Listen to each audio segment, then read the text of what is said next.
now it's time for my big question. Can George Russell become a world champion with Mercedes? Now, this one is a lot less straightforward to answer because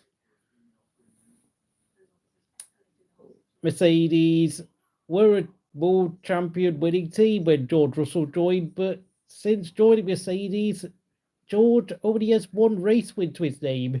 It could have been two race wins had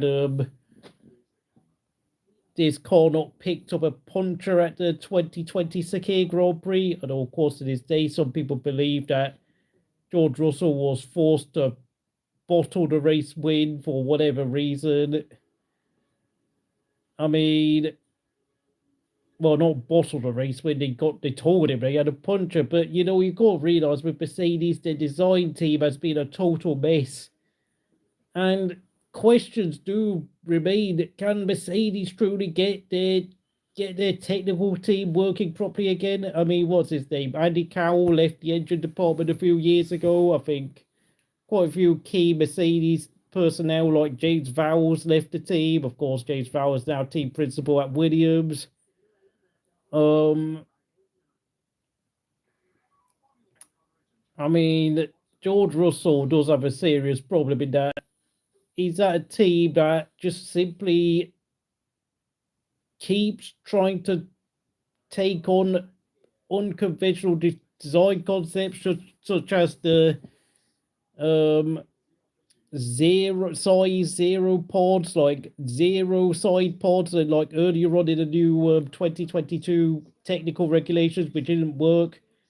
And then they persisted with that zero side pods idea for the start of 2023. And then, of course, they had to cave in and switch to the Red Bull side pods design.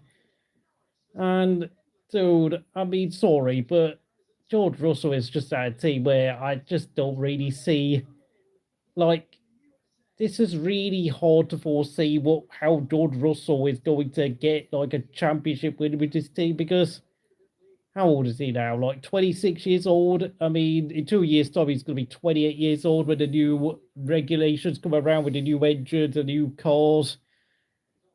I mean, George Russell is in real jeopardy in his Mercedes teams. And then, of course, there's his own racecraft where he has a habit of making some stupid errors under pressure.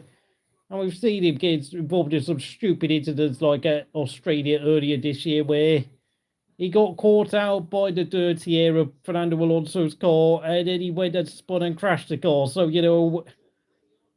I don't know what it is with George Russell. He does make a lot of bizarre key errors. He can overreact to certain situations. He can leave too much room, but then there can be incidents when he doesn't leave any room. Like, yeah, he's had these moments where he's outpaced Hamilton, but then he's just as capable of then being completely destroyed by Hamilton in another race. It's like, I don't know what to make of George Russell. He's lacking consistency. Yes, I know, obviously, he's arguably quite good at driving a bad car with handling difficulties, but I mean, there's times where he does seem to rely on a car to be set up in a certain way so they can really push the car to the limit.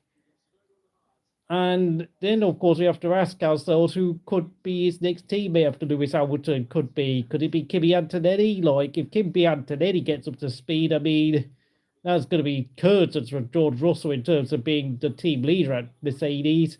And then, of course, there's always a chance that his next teammate could be Carlos Sainz. And, Carlos Sainz has proven himself to be pretty difficult to deal with because Charles Leclerc has struggled to, keep dominating him, and that could be the case again for George Russell, who might well find himself absolutely hating having Carlos Sainz as a teammate. So I'm not certain whether George Russell can actually win a championship.